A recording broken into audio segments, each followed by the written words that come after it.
Hello, it's me. Welcome back. This is part 9 of telling you my dreams to see if you had the same or similar dream. And I'm not going to be talking about just like a dream. I'm talking about lucid dreaming as oh, there's a person. And the reason I want to talk about lucid dreaming is because my lucid dreaming experience has always been very different than how other people describe theirs. And I want to talk about my lucid dreaming experience because there is a nightmare that I want to talk about that I had in this little telling you my dream series that kind of has to do with lucid dreaming. So let's get into it. The best way I know how to describe it is by using the Divergent series as an example.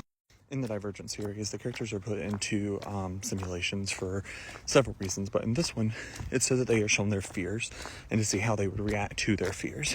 And so, if you're Divergent, you can become aware that you're in a simulation, and you are able to basically control it and come out of it. And here's where she becomes aware, tells herself that she's not, or that none of it's real, and she starts to break the glass. I don't know if they did this in the movies, but I know in the books, her love interest 4, you think that he's Divergent earlier, like in the first books, but then you learn that he's not actually Divergent. He's just like kinda Divergent, like he's almost Divergent, but not fully. And so with him, he is able to recognize that he's in a simulation and he's able to basically gain awareness, but he's not able to really have a control over it.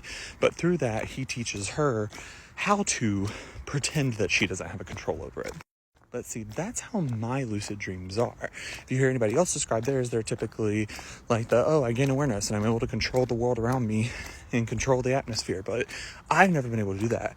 I would just gain awareness in a dream or start the dream with awareness, but I'd only be able to act within the logic of that dream.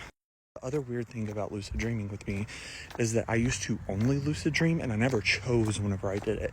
Starting from the time I was around 16 or 17 until I was about 22 years old, I only lucid dreamed. And then during the summer of 2018, I had a nightmare, and since then I have not lucid dreamed the same way. Now my lucid dreaming is imagine that you're in the dream and you're watching it from your point of view. So you're UA. You, the letter A. And then UB is the one who's making decisions and acting in the dream. And you don't realize that they're two separate, versions of you until at some point in the dream, UB goes, oh, yeah, no, this is a dream. So whenever I wake up, X, Y, and Z. And then you're like, whoa, this is a dream? I had no idea. And as UA, but it's UB knew the entire time. If you have ever lucid dreamed and it's been like this or in a different way, please let me know, because now I'm going to talk about a nightmare.